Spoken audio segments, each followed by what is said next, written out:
ایک گاؤں میں ایک باپردہ خاتون رہتی تھی جن کی ڈیمانڈ تھی کہ شادی اس سے کریں گی جو انہیں باپردہ رکھے گا۔ ایک نوجوان اس شرط پر نکاح کے لیے رضامند ہو جاتا ہے، دونوں کی شادی ہو جاتی ہے۔ وقت گزرتا رہتا ہے، یہاں تک کہ ایک بیٹا ہو جاتا ہے۔ ایک دن شوہر کہتا ہے کہ میں سارا دن کھیتوں میں کام کرتا ہوں، کھانے کے لیے مجھے گھر آنا پڑتا ہے جس سے وقت کا ضیاع ہوتا ہے، تو مجھے کھانا کھیتوں میں پہنچا دیا کرو۔ گزرتے گزرتے ایک اور بیٹا ہو جاتا ہے۔ بیوی راضی ہو جاتی ہے، جس پر شوہر کہتا ہے کہ اب گزارا مشکل ہے، میرے ساتھ کھیتوں میں ہاتھ بٹانا پڑے گا۔ یوں وہ باپردگی سے نیم پردے تک پہنچ جاتی ہے اور تیسرے بیٹے کی پیدائش پر اس کا شوہر مکمل بے پردگی تک لے آتا ہے۔ وقت گزرتا رہتا ہے، یہاں تک کہ اولاد جوان ہو جاتی ہے۔ ایک دن یوں ہی بیٹھے بیٹھے شوہر ہنسنے لگتا ہے۔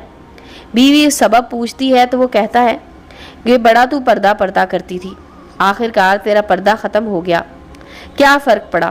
پردے اور بے پردگی کیا، زندگی تو اب بھی ویسے ہی گزر رہی ہے۔ وہ بولتی ہے کہ تم ساتھ والے کمرے میں چھپ جاؤ، میں تمہیں پردے اور بے پردگی کا فرق سمجھاتی ہوں۔ شوہر کمرے میں چھپ جاتا ہے، عورت اپنے بال بکھیرے رونا پیٹنا شروع کر دیتی ہے۔ پہلے بڑا بیٹا آتا ہے، رونے کا سبب پوچھتا ہے، کہتی ہے تیرے باپ نے مارا ہے۔ بڑا بیٹا ماں کو سمجھاتا ہے کہ اگر مارا ہے تو کوئی بات نہیں، وہ آپ سے محبت بھی تو کرتے ہیں، آپ کا خیال رکھتے ہیں۔ وہ سمجھا بجھا کر چلا جاتا ہے۔ عورت پھر سے رونے کی ایکٹنگ کرتی ہے، منجلے بیٹے کو بلا کر بتاتی ہے کہ تیرے باپ نے مجھے مارا ہے۔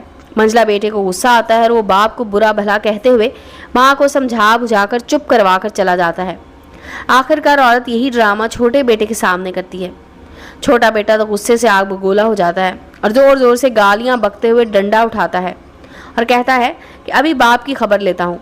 پھر عورت شوہر کو بلا کر بولتی ہے کہ پہلا میرے پردے کے وقت پیدا ہوا تو اس نے تیرا پردہ رکھا، دوسرا نیم پردے کے زمانے میں پیدا ہوا تو تیری آدھی لاج رکھ لی، جبکہ تیسرا جو مکمل بے پردگی کے زمانے میں ہوا تو مکمل طور پر تیرا عزت کا پردہ اتارنے گیا ہے۔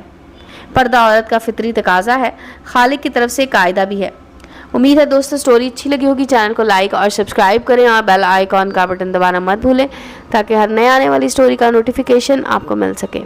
ملتے ہیں اگلی سٹوری کے ساتھ۔